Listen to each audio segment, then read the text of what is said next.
ska se så.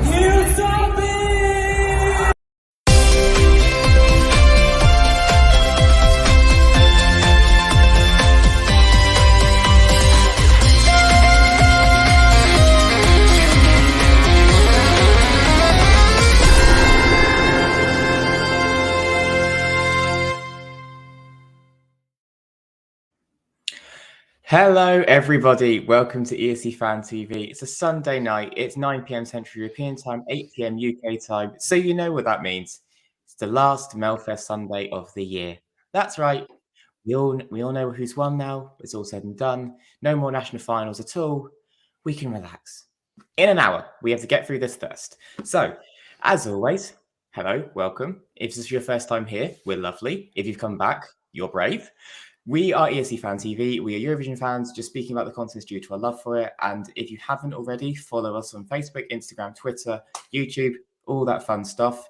And leave your comments in the chat room, where my co-host to my stage left will be this evening, Stuart. How are you, Stuart? I'm very well, thank you, Elliot.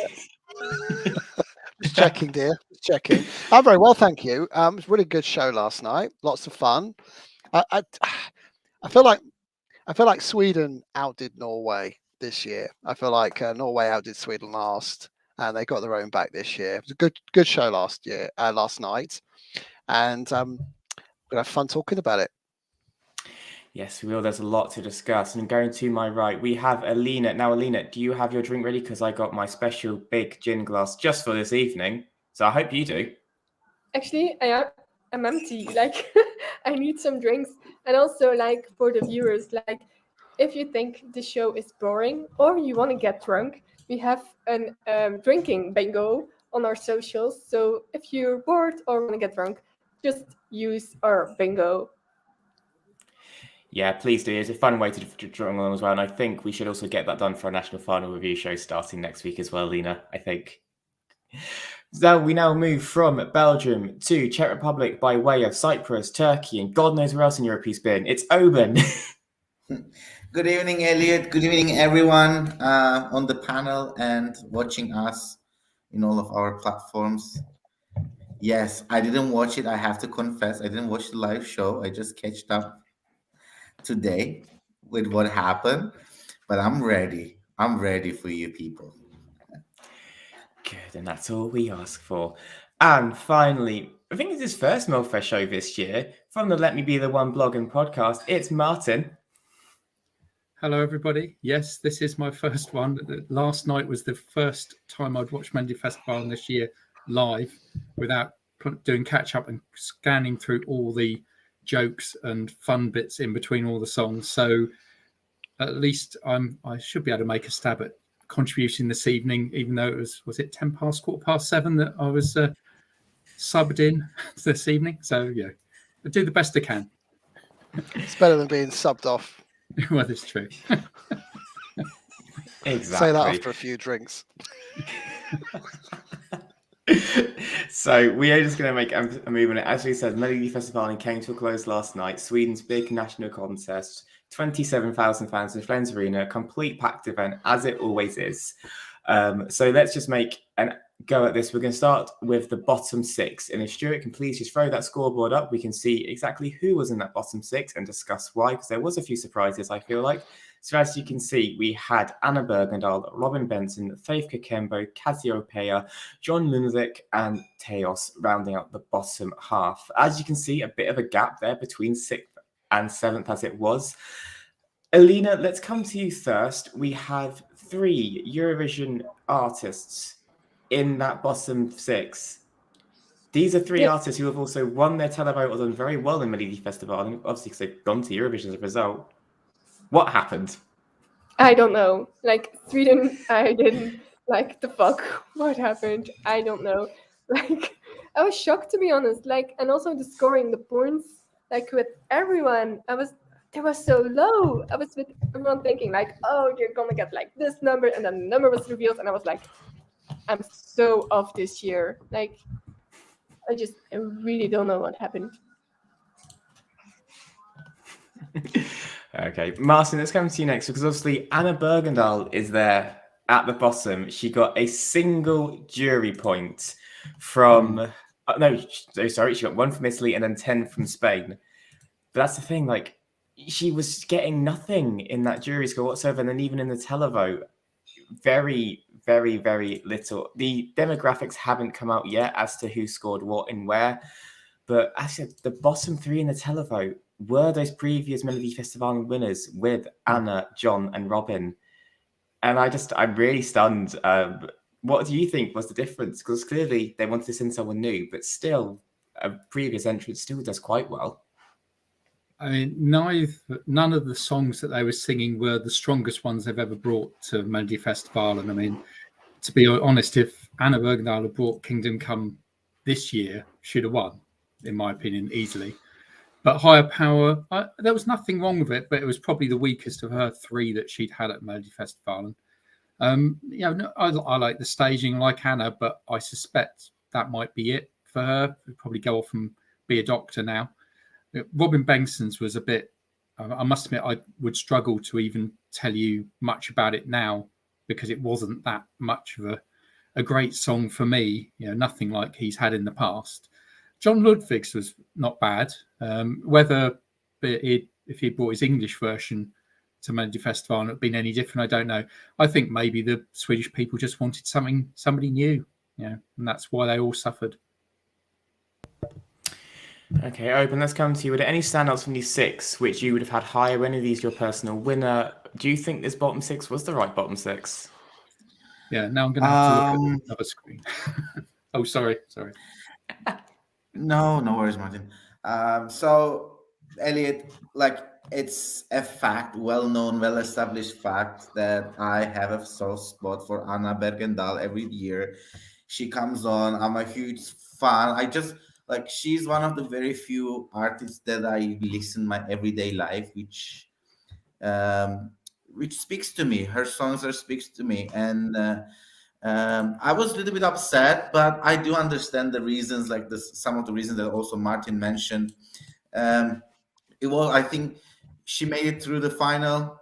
Good for her. I think in the final, that was one of the weakest songs, so it didn't surprise me that where she finished. But on the other hand, Robin's song is one of my top 3 songs of the night. It was the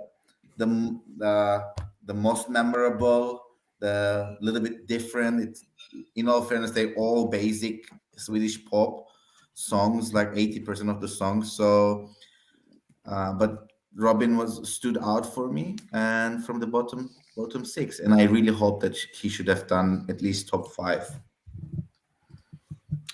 Okay, I mean, Robin did all right, but it was just, I think the Swedish public kind of tanked him with that 5, considering there's 8 places you can get points from. It makes me think he came last in at least 3 of them, and then maybe got 1 point from the other 5, which is shocking because he went straight through to the final in week 1 in arguably quite a tough feat. So I don't know what happened there. Stuart, the 3 of these 6 were in the top 6 after the jury vote, which was John Lundvik, Theoz, and Kakembo. Obviously, the public is where they have fallen, and we can see there's a massive gap between the top 5 and even 6th last night in the televote. It goes from 29 up to 53. Was it a case of that top 5 in the televote were the best 5, or, as Martin said, did they just want something different? I think the jury's got it massively wrong last night. I really do. I think the televote, for once, and it's rare that we say this, got this absolutely spot on. I think the songs that were in the bottom 6 last night were the right 6 in the bottom. I think Anna Bergendahl, as much as we love her, we are all huge fans of Anna. It was a really mediocre song. It was so middle of the road and dreamy that you could have fallen asleep to it. And the sad thing about it is that she's such a phenomenal performer. The same with Robin Bengtsson, great performers. But I just saw a comment in the chat. Sorry, someone said that they got through on their name alone. I think it's a bit harsh, but I think it's probably a lot of truth in that. They're not great songs, but they are great performers, and the performers sometimes can drive you forward. But when it comes to a final with 12 strong songs, they were right to be the bottom 2, in my opinion. Faith Kakembo's song, I've never been a huge fan of it. I love her, but I thought the song was pretty bang average, and there were so many copied elements of last year's Swedish entry in Eurovision. I just felt that it was just too soon for that kind of song in the Melodifestivalen heats again. And Cazzi Opeia's song, well, my word, that was just hot mess. But she had giant rainbow shoulder pads. How could you hate it? I love Cazzi Opeia. It was like if Dolly Style had a mum, and the mum was in Mean Girls, and she was like, "I'm a cool mum." That's what that was like. That's Linda Benson. Cassie's the aunt. She's the cool Maybe. fun. Yeah, but she kind of had all the colours of Dolly Style, which obviously I recognise, but it's a weird thing going on. There was a weird thing. I mean, permanently happy. That smile is transfixed. I'd love to go out for a beer with her. Love to go out with a beer for her, but equally, it was a weird entry for me. And I think it was one of those entries in the semi-finals that you couldn't really ignore and made it through. But yeah, I think if you take those 6 songs in isolation, none of them would do anything at Eurovision. So Sweden made the right choice to have them bottom. Yeah, like I said, I enjoyed the bulk of these songs in this bottom 6. I said I was a big Faith Kakembo fan, but I did say even on the show when she went straight through, the song is going to get about 9th in the final because it's just lacking that impact to make it a winner. Theoz, great debut. Cazzi, great debut. The 3 Eurovision winners, as we all said, the songs just weren't there. They're just fine. I think my friend last night referred Anna as beige, and it was very beige. I think the thing that hurt Faith the most, especially in the televote, is she did go on right before Liamoo and Cornelia Jacobs. And when they are your jury top 2 and 2 of the biggest names that they're talking about going into the final, it's kind of a rough slot.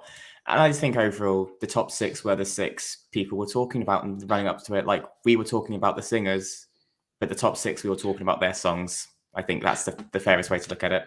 Elliot, can I just come back on a point? So yes. Last night I was watching, by the way, huge props to SVT. I thought the English commentary from the 2 ladies last night was phenomenal. So congratulations. Other national finals take note, especially Portugal, which I watched after. I finished at nearly 1 o'clock in the morning UK time. Twice as long as Sweden with less songs, but it was a very good final. Sorry, David, in the chat. I know you probably loved it. But if Sweden had something like 2,500 songs entered, we ended up with 28 songs, which I think were all quite similar. There was only a few that were really quite diverse.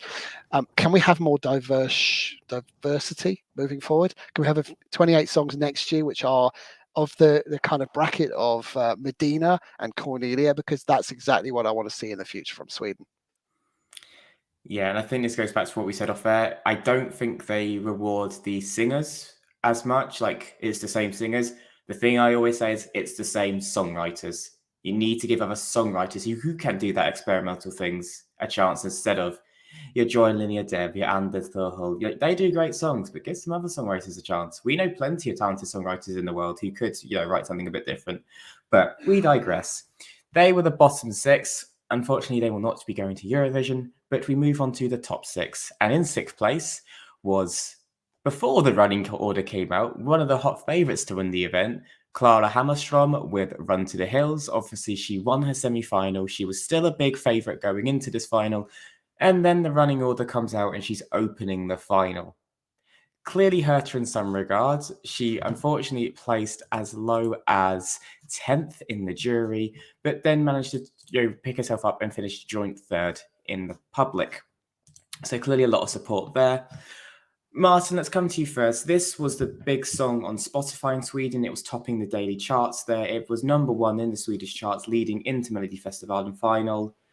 Yet she finished 6th. What happened? I think that the Swedish people and jurors just wanted somebody else to win. I mean, there's nothing wrong with Clara's song or performance at all. It was better in the final than it was in her semi-final. Her vocal, she had beautiful vocals this time, nicely controlled. The staging is good. I must admit, I don't think it would have done much if it had got to Eurovision as it was. But yeah, she's gradually getting better. If she keeps doing it year after year, she might win one day. But she's gradually moving through the ranks. But yeah, it was okay. But I think Sweden just wanted a different person to go through to Eurovision. Brilliant. So, Owen, what was your thoughts on Run to the Hills? You know, you got this electronic dance pop song. She's kind of dressed like Superwoman. She then has a friend come on stage who she then pushes off stage. A lot going on. What was your take on it? I love myself a good showgirl, right? So going into this, I had very high hopes. But in all fairness, I think the dress was a little bit ridiculous. It looked like very cheap costume shop rental. Um, really, really, really didn't like the idea behind it. Um, and in all fairness, it was the song was just like it was a very good song. I would listen it every other day going to work, right?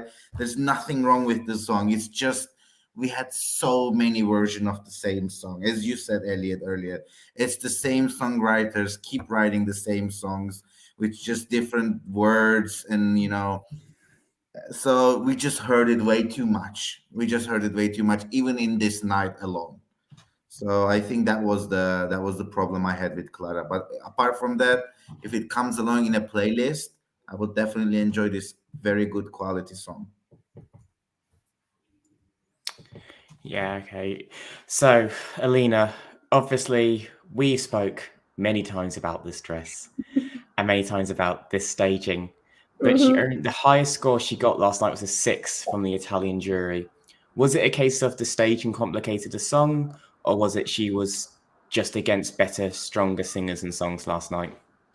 Well, I hate the costume and I hate the staging. For me, it was like a song. If you close your eyes, it's perfect. If you open them, it's ruins. And that was the case for me last night. I love this song. It's such an era, and I really played on repeat like the whole day. But the act just destroyed it completely, and I get why she scored so low. But for me, it's a really, really beautiful song, and it deserved more than that crappy staging that it got. Okay, and Stuart, despite its low, jury score, it still got joint third in the televote. So there is appeal there, Clara. Clearly, what was your take on it, and what's the chat room saying? Well, there's a lot of love for it in the chat room, first of all, and it should be because it's a hit. It's a hit as a song. Sadly, it doesn't transmit onto a Eurovision stage. What we saw last night was a song which is incredibly up tempo. It's a great song to go out running to, as I found out. It's a great one to listen to, running up running up like the hills, whatever she's singing. And the problem with it is you can't really do anything from a staging perspective. There's not a lot you can do with it, and we ended up with 3 LEDs behind and not a lot else, and that was the problem. They were stuck in this position where they had a good song but no way to stage it. And as beautiful as Clara is, and she is, by the way, she's an absolute stunner, and has a good vocal, she does struggle with some of the notes live. And that comes across, and a jury will look at that and they will mark you down for it, unfortunately. So song, very, very good. Absolute hit. Performance, mediocre. Vocal, good to mediocre, unfortunately. And she would have got marked down because of it. However, the viewing public love her and they love the song. And so they were always going to drive her votes back up. I think it probably finished where it should have finished. Yeah, like I said, it's one of my favorites from this year in studio. I think it's a Spotify hit, it's a commercial hit, and it will be, and it's great for her career. Yeah, vocally, she just couldn't nail it, and that's the disappointing thing. As you said, it's a difficult song to stage because there's lots of different elements. There's a lot of I don't want to say dance, but it's like instrumental elements, very quick after one another, which I always found difficult. And it's just it reminds me of Kariatu last year with One Touch. How do you stage a song like that? It's great, Exactly. but it's difficult to stage. I think that's their problem. They had this concept and idea, but it just doesn't work with the song or the lyrics. It's like Clara had this idea, or her staging director had this idea without listening to the song, and that's the worry. And it's a shame because she's a great singer, she's a lovely girl, but wasn't her time. But I'm sure it will be in the future. But let's move on to the song that finished 5th last night, and coincidentally, it was song 5 in the final. Mrs. Tone Sekelius. Now, I have waxed lyrical about how amazing I think she is, and last night she proved it by getting 5th, as we said, in her debut year, the first ever transgender competitor in Melodifestivalen. She, in my mind, did a phenomenal job, came joint 7th with the jury, but then 5th in the televote, minorly behind Clara and Medina by just 3 points, finishing 5th overall. Alina, she's gone from strength to strength every show. Was last night her best in your opinion? I thought it was. Like, and also, I actually would love to see that song won just because of the story behind it. And also, we had like a little competition because I watched with my boyfriend and best friend which dress she was wearing. We were like, before the song started, like, is it going to be black? Is it going to be red? And we were like in such a hype of the song that we just adored the song even more. And if that was going to Eurovision, we would just be like, the semi-final and the final couldn't be like, is it going to be black? Is it going to be red? And that would just like make the experience so much better. But yeah, it didn't win, and it's got that score. So not everyone is on the same page as me. Now, Oben, as you said, you love a showgirl. There was a reveal. It was quite Schlager. She walks from one stage to the other. Is note perfect for the entire performance. What was your takeaway from Tone last night? And did she do herself justice as as you said, the first transgender competitor, which is a bit bizarre when you think about it in that context, that she is the first transgender performer in Melodifestivalen. I don't want to focus on that because, in all fairness, I lots of congratulations on the courage, and it always takes a lot of courage to be first. That aside, like when it was finished, when I was watching and the song was finished, I just went like, that was pure elegance. That was such a quality to her presence on the stage, and I absolutely loved her. Like the pose, the looks, the the looks she gave to the camera. She was flirty, but in a classy way, elegant way. There was a dress reveal, but it was very like quality to it. It wasn't like I know you never heard it from me. If you ever come back to me, I'll deny it, even though it's a live YouTube show. It wasn't as cheap as Tamta's reveal, but but it was so. I just love it. Like, I didn't think it would win, but I just enjoyed that 3 minutes. Amazing. So, Martin, as we said, like she's obviously had to come through. She came 4th in a heat, has then come through a very tough semi-final, and has then come 5th in the public, the 5th in last night. Highest Andre Johnson qualifier of the 4, has beaten some veterans in this competition in her debut year. Surely her time is coming in this contest. She can do that from her first year. Yeah, I was impressed. There's Tone and Liamoo were the 2 performances that I enjoyed the most, and that was amazing. Okay, you sort of got this huge long trench coat, but the actual reveal of the dress, and then how she acted and performed all the way through, and it seemed that she had a lot more confidence than when she was in the semi-final. And yeah, I think it was a deserved placing on the night, and it was not going to win. I don't think the song was good enough to have her winning it, but yeah, I think it's set her up now for future Melodifestivals if she wants to do them. Yeah, it's true. As I can see in the chat room, there's a lot of love for the song, but as Neil said, the song was maybe a bit run-of-the-mill Schlager. Is that what let her down last year? And is it just a case of come back with a stronger song and you're going to Eurovision? So usually I'm not. I'm probably the person you don't come to talk about Schlager because I can't stand the bloody stuff. I'm so over Schlager. It was so mid-90s. Tom's not here. I can't go to anyone else. Exactly. Tom isn't here. And he's probably catch up on this and go, what are you talking about, Stuart? But I'm not a Schlager fan at all. I run to the hills, Clara Hammerström, to avoid this kind of stuff. But I have to say, I'm really mesmerized by Tone. I think she is stunning in every single way. And the vocal was, I think, the strongest. I'm with Martin. I thought it was one of the best performances last night. I think she was hard done by both the jury and the televote. I would have had her in the top 3. I thought she was that good. The song could have been better, and the lyrics were okay at best. And I think there's more to come from her for sure. And I think we will see her again. And I mean, I remember a few years back saying I thought Liamoo was a potential Eurovision star for Sweden. Nearly did it last night again. I think Tony, is a potential star for Sweden, possibly next year. I think we could have been looking at Sweden's 2023 representative with the right song. More to come from her, I have no doubt. Yeah, as I said, like, it's going to be a pride anthem, this song, this year across Europe. It's a brilliant song, brilliant message. So I'm just seeing that comment. As I said, I love her. I think she's phenomenal. It's one of my favorites last night. I have to agree with Martin, Oben, and all of you. Like, it was one of the best performances last night. I think it was one of the best vocals of the night last night. The song is a bit generic, and I think that's why the jury did mark it down, but I'm just happy she still placed 5th. And still, wasn't too far off, Clara and Medina in that televote. So, take what we can get. I'm happy for her. And like I said, I just want her back next year with a better song, more pyro, bigger dress. Why not? Just more. Everybody needs a bigger rocket, Elliot. That should be everyone's motive in life. Absolutely. And moving swiftly on from that before I see, look at Alina's face. She agrees with me.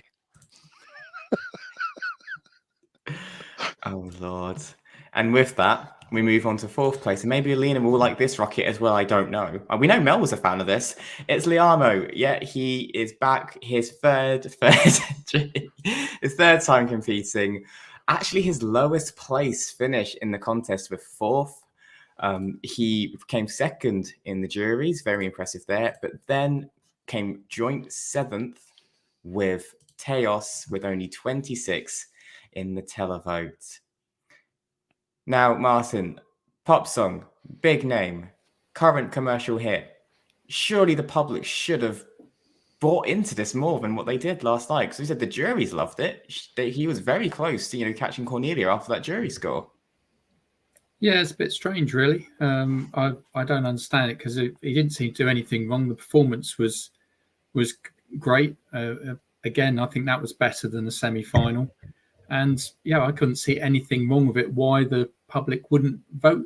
But maybe with the sort of come to it the sort of Cornelia and Anders sort of battle, maybe that's what the public decided that's where all their votes were going to go, rather than to some of the others. But yeah, why Liamoo suffered in a way and he sort of got the scores that the bottom 6 were getting with the public, no idea really, because I didn't see anything wrong with it at all. Okay. But as I said, like, he tied with Theoz, which is a game that's like young male with an up-tempo current pop song. Do you think in the public eyes that's just what cancelled each other out and that's why he suffered? So as I said, juries loved it. Oh, shush, Tom, at least we're here. Sorry, Oben, floor is yours. I think so, Elliot. I think so. There's just as I said, I just keep repeating because the night itself apparently keep repeating itself. So that's why I think our comments are keep repeating. Is there's too many of them in one night, and too many of them in the last couple of years. I think Liamoo's staging is basically Benjamin Ingrosso's staging concept met with Robin Bengtsson's the 4 male dancers with like 5 people on stage. It's just exactly the same shots. It's just combination of the 2 performances. The song was, as I said, it was just beautiful song, amazing song. I would just sing along, dance along when I'm shower. I will sing it on the top of my lungs, and it's a beautiful song. But been there, done that, and I think the results also shows that. Okay, Alina, is Oben hit the nail on the head? It's just it lacked originality. Is that its problem? Because as we said, the juries, for whatever reason, if it was unoriginal, they loved it. Like I said, he was only 10 points off Cornelia, and I must admit, last night I did think if someone's going to come and take it off her, it was going to be Liamoo. So But is that the thing? Were Sweden just kind of like, yeah, we've heard this all before. We don't want this again. Yes, but I have the solution for the problem. Everybody, get your glasses ready because we are going to talk about, yes, Eric Sade. If he was performing it, it would be Oh God. it would be like an amazing performance. Sorry, I had to. Sorry, I had to. No, but the song was just like open.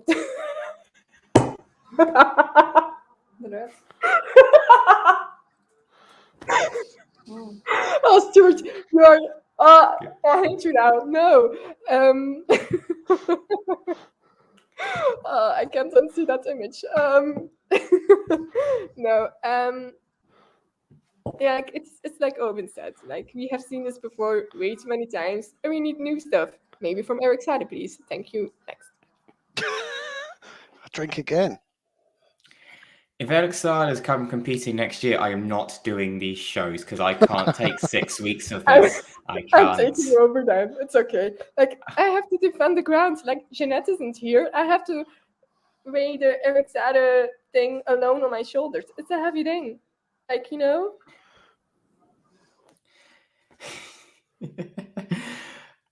Anyway, and now Alina's got that out of her system, hopefully for the last time this national final season. I doubt it. But Stuart, your take on Liamoo. Obviously, in the semi-final show, we did comment on a lot of backing track from his semi-final.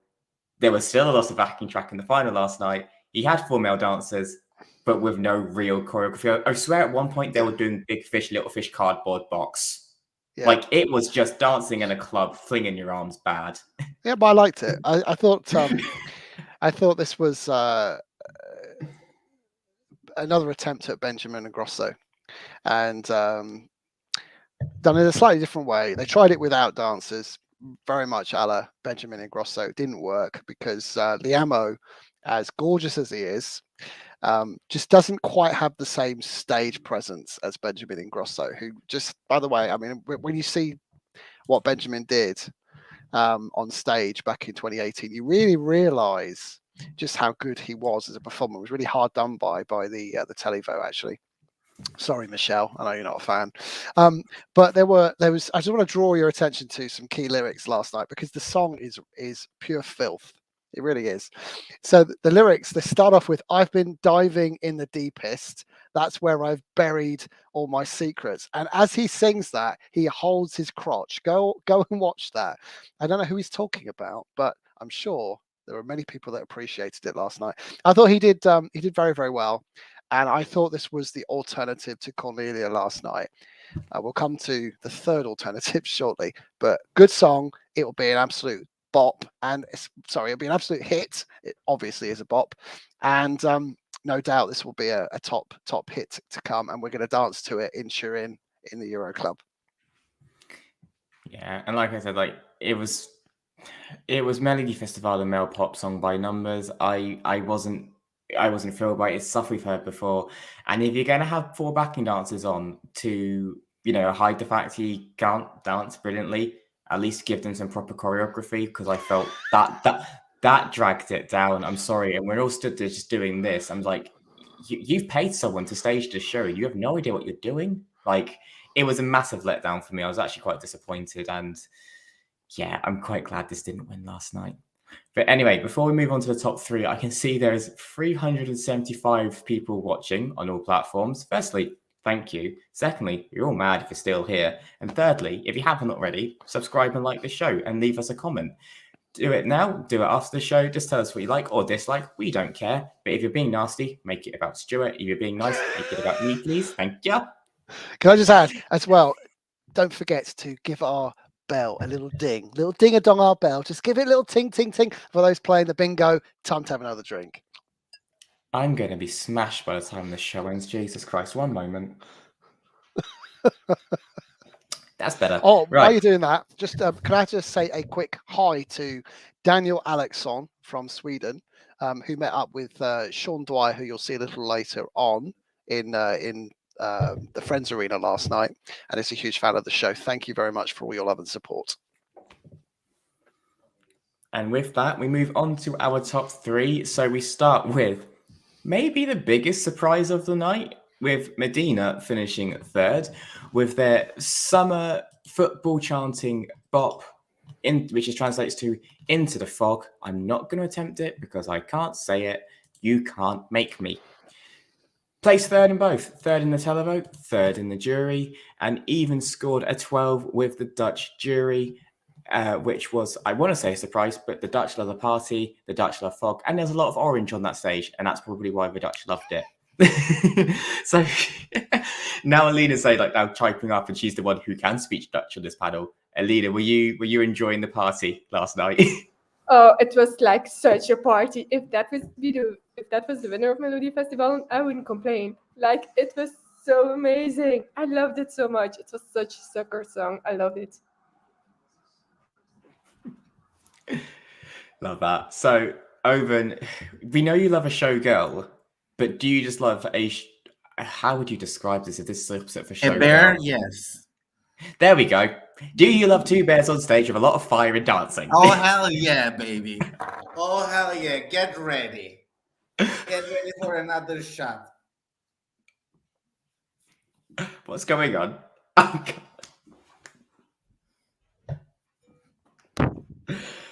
What is I am all about these hooligans. I'm all about these hooligans up that stage last night. Hell yeah. They had my 12 points, and it was something that we've been missing since France 2010. Wasn't like Ale Ola Ole or whatever was it? It was just about time for that song to come, and it came, and Sweden just ruined my dreams.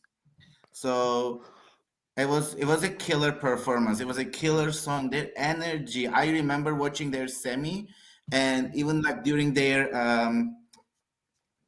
interview, they were so friendly, so lively, so genuine. They were the whole package. For me, they were the whole package. I mean the whole package.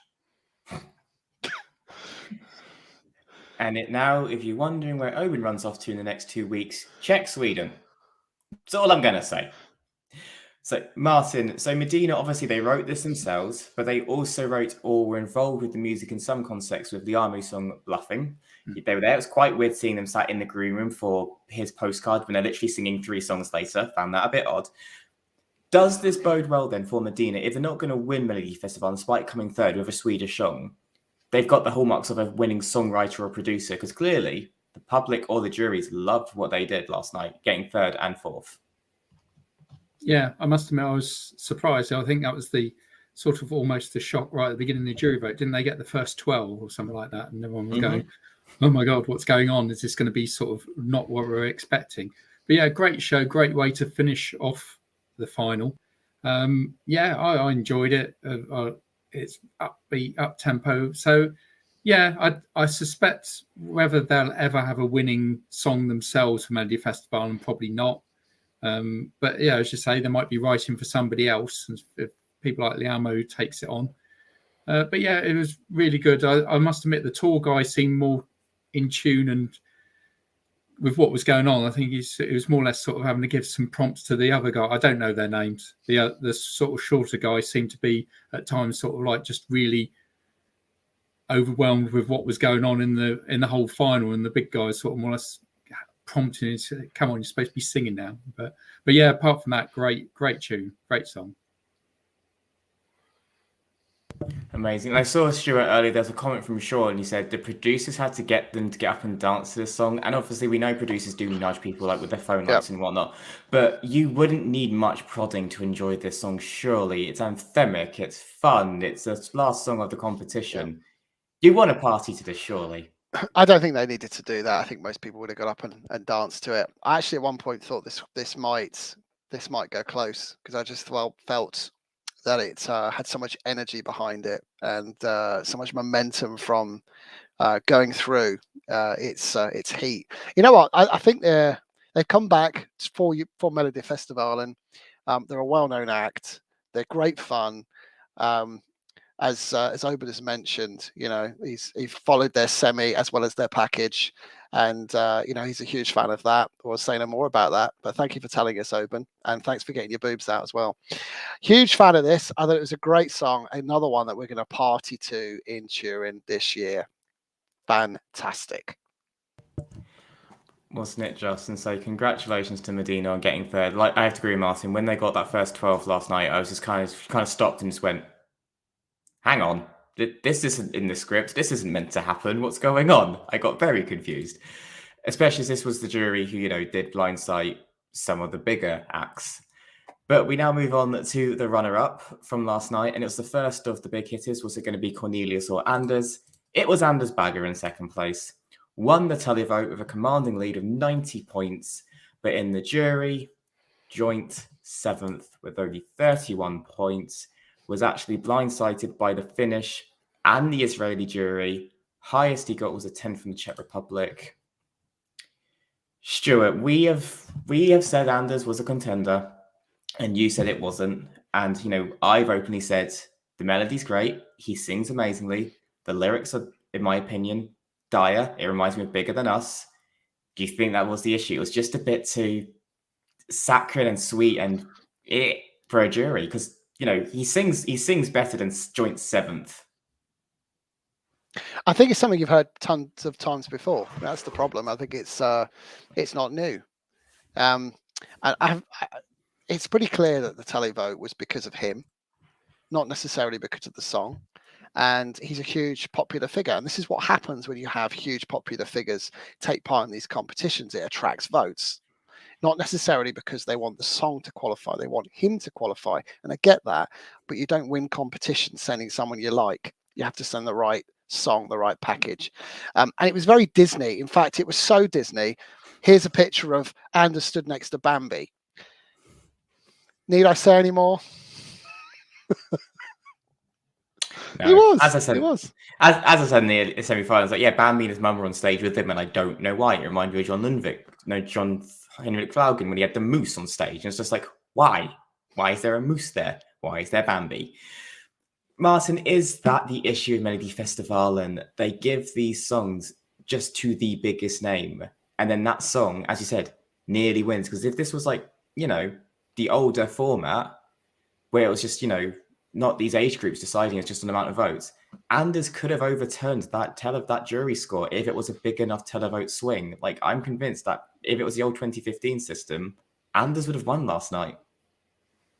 Yeah, but of course we've all got to remember that, even though I'm not the greatest Melodifestivalen fan, that it's an entertainment show. It's the biggest entertainment show in Sweden. So therefore, that's why you've got people like him, why you've got sort of older singers in the competition. It's to give a wide age range, and they want TV ratings, and he's going to bring it because everybody loves him.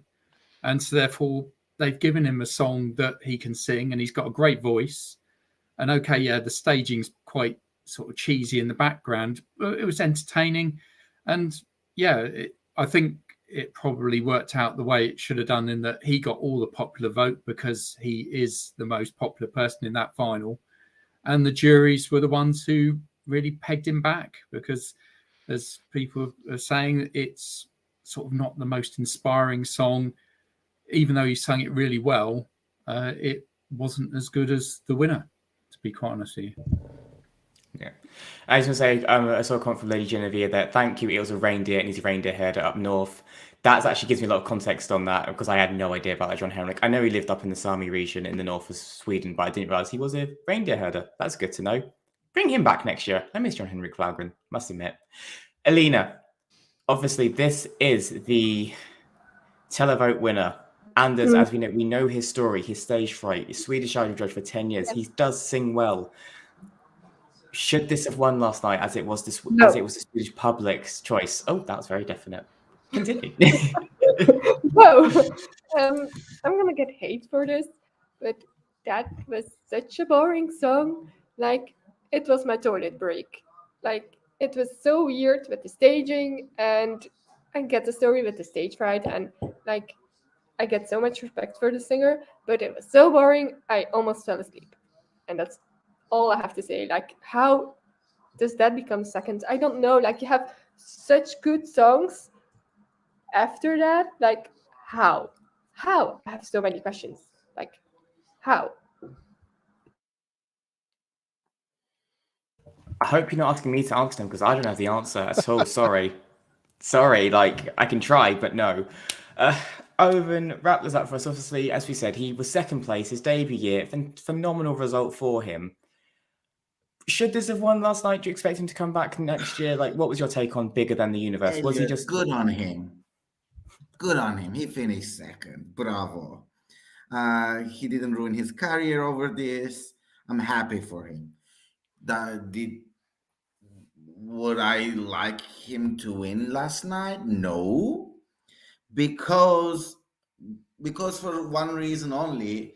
When I was watching it, it was just a disconnection.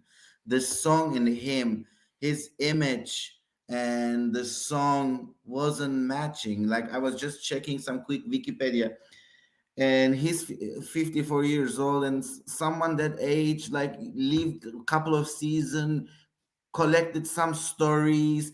I would expect him to come with a song from own experience, from some stories from, and his name is among the songwriters, and I highly doubt that he had much contribution to the song.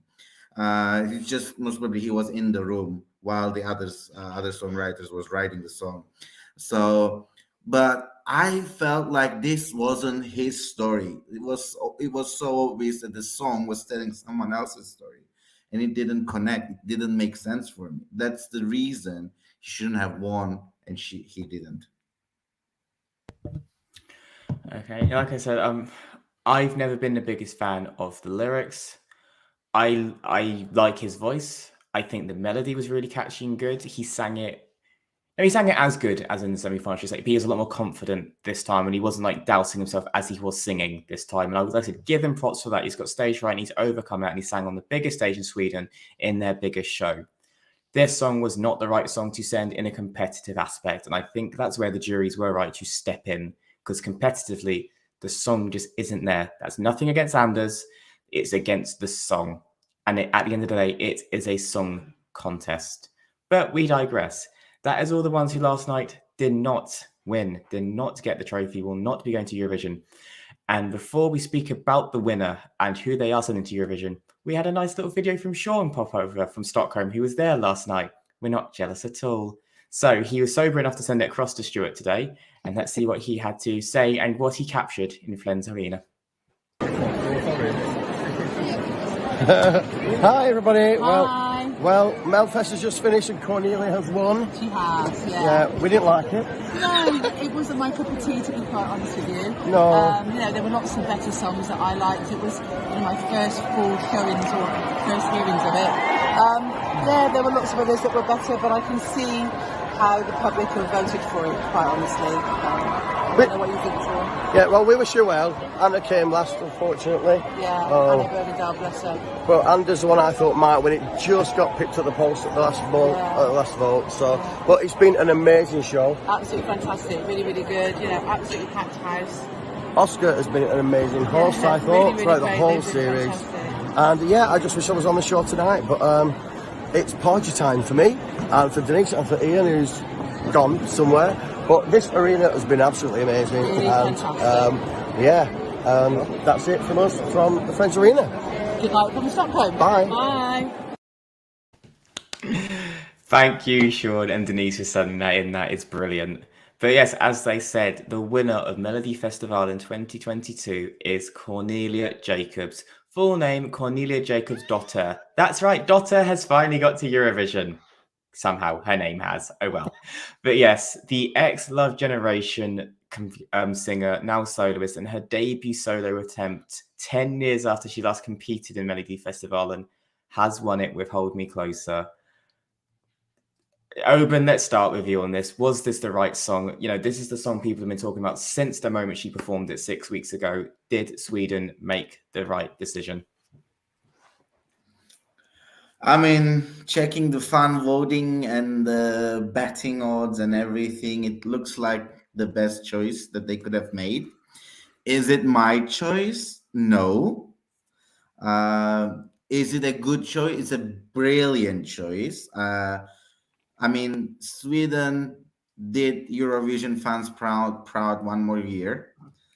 It will be a great diversity. They will bring a good, beautiful diversity act to this competition this year, and it looked like she really wanted it. The staging, like the thing that we didn't like with Benjamin or Robin or what's it last year? Not John Lundvik staging. Everything looks so polished, and Cornelia's staging, it looks like she's on her own concert and she's engaging with the crowd rather than TV and cameras. So I really like the staging vibe. She seemed relaxed and chill and engaging with the audience, like the stadium audience, and that's something that I really wanted Sweden to do sometime. Brilliant. Now, Alina, Sweden have finally sent a female. Obviously, they were meant to send the mamas in 2020, but fortunately the contest got cancelled. So this is the first time a Swedish female will be standing on the Eurovision stage as an artist since 2014. Mad to say that out loud. But as Oben said, it's a big fan favourite and it won the jury vote last night. Has this got potential to go all the way and you're in? Oh, I hope so, because I really, really, really need to go to Sweden. Like, I miss Sweden so much. So for me, it will get my 12 points. I think so. But yeah, it's a good song. It's a good staging. It's a woman. She has no shoes on, which also is like a thing. Like, remember Dimman, Emily the Forest, Lorraine. Like, it's a thing in Eurovision. And I really, really love it. But can someone tell me what the thing with the screen is? Like, what's the deal with it? I don't know. Again, I have a question. No. And also, I was thinking about that last night. Like, would it be like nice to put like two colors the same as Oben to put on that screen behind her to send like a message to like someone? If you know what that meaning. Like, is that a possibility? Because I would think that's so cool to like be subtle. Like, I don't know. Like, what do you guys think? I think Tone won that last night, where the lyric of just showing her true color changed to those two colors Oben had last night. I think she won that round, and that was a nice little subtle nod. Martin, so she's the winner. She was the bookies' favorite. She has now jumped to third to win Eurovision. And she is on the Fan Eurovision scoreboard app, gone straight to number one, knocking Spain off there. Obviously, Eurovision is not decided by a fan app vote or betting odds. It is dealt by juries and the public. But can you see this winning? Like I said, she got 4 12s last night. She came second in the public. So there is support there. Yeah, it's a difficult one just purely because I think this year is becoming more and more like a 2011. Where there's not really a standout, there's lots that could win, and it's all going to come down to what it was like on the night, really. I mean, this is going to be a easy qualifier. I think a shocker, Sweden have found another jury favourite yet again. I wouldn't be surprised if this is top 5 of the juries, and it depends how the public rate it. Really good performance. Great vocals, very simple staging. I think that screen is working very well because putting the coloured lights behind it. If Alina's alluding to having a Ukraine behind her, I don't know how well that would work, but well, they could try. But yeah, I think it's going to be too early to say whether this could win. It could win, but I think it might be more likely that it will do like John Lundvik and Tamara Tedesco, that it does really well with the juries and then drops a little way away when the televote comes. But yeah, as I say, it's a possible. Yeah, and I'm going to say, like, for me last night, it was one of my two I wanted to win. But like I said, from a competitive aspect, I think this was the best song to sing because it was raw, it was emotional. It is her putting her heart out on stage. And that is how you stand up. And like, we have criticized Melodifestivalen for years. Their copy and paste formulas, for being a bit robotic, for being a bit plastic. And this is the opposite of that. I think It's amazing. I think she's phenomenal. I mean, she was all of us waiting for that televote result where she's pretty much like shouting at Oscar's ear to the camera to shut up and hurry up, it looked like, and looked like she was about to be ill. That is all of us during Eurovision. And as you said, it meant a lot to her. I'm thrilled for her. I think the song is going to do at least top 5 in the final. But who knows? Like I said, it's going to be difficult. Stuart, what is your take on this? Because obviously we have some big vocal hitters in that semi-final. She's against, Poland, Australia, Azerbaijan is a strong singer. Belgium singer is also very strong vocally. So from a jury perspective, it's going to be hard for her to stand out a bit. But can this go all the way? I think we should curtail our excitement about Eurovision for a little while. It feels to me like the Eurovision fandom are getting really excited because finally they can get behind a Swedish song again. Because for the last few years, fans were so negative about anything Sweden sends, primarily because they send males, which, by the way, other countries do that too. It's perfectly fine to do that. But this year, and by the way, before I say any more, I'd like to say a huge thank you to anyone who donates to the show. Thank you, Benjamin Bessemer. Really appreciate that. Thank you so much for your donation. And I'm going to say, because we've had a couple of comments in the chat about can we have reactions to songs, guys. At the end of the show, I'm going to tell you about when we are going to give you our reactions, because we've got a whole series of shows starting this weekend coming, dedicated to the individual songs. So we'll do that at the end. So stay tuned. I think Cornelia's song is fantastic, by the way. It's very well written and she's a phenomenal performer. But I want to say something. Last night, for the first time, when I heard it in between its acts either side, I thought it didn't stand out as much as I thought it would. So when it goes to Eurovision, there could be a ton of other songs that are written in a very similar way, which could be performed just as well. And if it's drawn at the wrong side of the board, it could get lost. So whilst I think the juries will lap it up, the televotes may not. And I think this is a very interesting year, because I think you're going to have a Eurovision winner that's a little bit wacky. I wouldn't rule out any of the joke entries this year as a potential Eurovision winner. And I'm still sticking with Norway, but we can do that another time. Great song, really competent choice by Sweden. But let's just press pause on that. It will win Eurovision for now. Okay, and you're saying about a joke entry winning. If Eat Your Salad wins, I am quitting. They won't be eating salad. Walking out the door and screaming into the void. I think someone's grandma's having a banana shoved down their throat. And on that note, it's time to end the show. For the second time.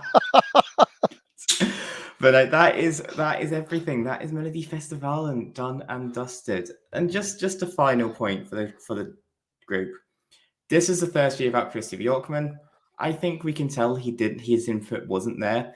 Gustav has told us a lot of his production team left Melfest when he left. But it is the start of a new era, it feels like. We've had a lot of different acts, a lot of new names, a new winner. Was this a step back, or do we just need to give it 1 or 2 years before it finds its feet properly?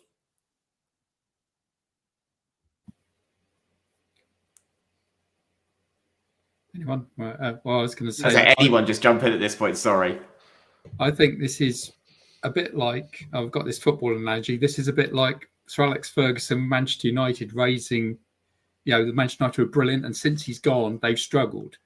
And I think we're now waiting to see whether Sweden are going to be like that, is it going to be like Christer Bjorkman gone? Are they going to now go down a level because they haven't got him in charge? Or is it going to be a bit like what Liverpool used to be like in the 70s and 80s? I remember that far, where they used to have people from the back room come and be the manager and kept the level up all the time. And I think, as I was saying in the private chat, I think they'd be quite happy with a top 10 at the moment. But I think they'll be, if they can get a top 5, I think they'll be delighted. They'll be saying, there you go, we don't need Christer anymore. I agree. I think if you set yourself up to win a Eurovision competition, you're going to be very disappointed. And I think to try and be top 15, top 10 these days, I think is a really smart achievement and a good place to be. We'll talk about UK in a few weekends' time. They're in the same position. It'd be nice to be top 20, let alone top 10. And I see a lot of people talking about the UK winning. Well, again, let's call those. Call that kettle down for a while. We'll talk about that in a few weekends' time. Sweden have got a good chance of being top 10. could win it, maybe not. But we're going to see. We're going to see in a month or two's time. Yeah, well, like we said, Melodifestivalen done for another year. But as Stuart said, we're going to be we'll be back next weekend with 2 shows, Saturday and Sunday, you lucky load, talking about Eurovision 2022. That's right, the song reviews are going to be starting. We're going to be putting our money where our mouth is saying who can achieve where. And guys, just keep a little tick sheet for these shows to see how many countries Stuart actually says will be in the top 10. I'm going to guess about 13. And then we'll see which ones actually do, because he always says about more countries than there is spaces in that top 10. So I'm just going to keep a tick sheet and see how many he actually says. Because you always do, Stuart. Like, you can't even deny that. You always say about 15 are going to be in that top 10, and that's not how maths works. I just like all the songs. Right. So just to clarify, we're probably going to have a change of scheduling. So it'll be Sunday next weekend, not Saturday. And we are going to do Italy, Slovenia, Montenegro, Czech Republic and North Macedonia next Sunday, right here at 9 p.m. Central European time. And then the following Wednesday, it'll be Albania, Denmark, Ukraine, Moldova and Latvia. So join us live. We will give you our live fan opinions on those songs, which means we can't edit them, can't take them away and tell you something nicer later on. If we say we hate it, it's because we genuinely do. If we love it, we love it, and we genuinely love it too. So join us. It'll be a bit of fun.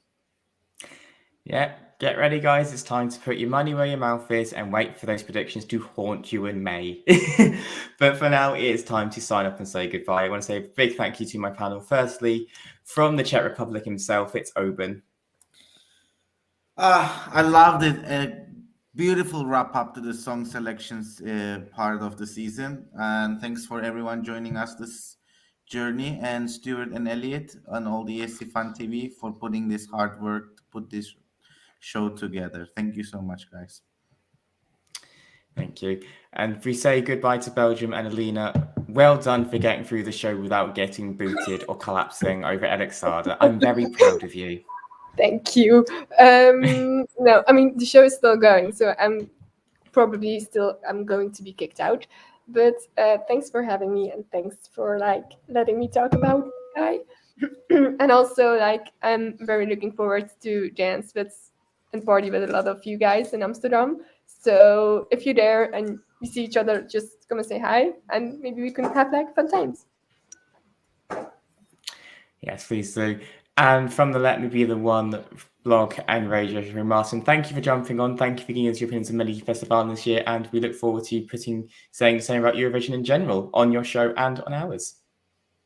Yes, indeed. Yeah, thanks for having me this evening. It was enjoyable, seeing it's the first one I've done of Melodifestivalen.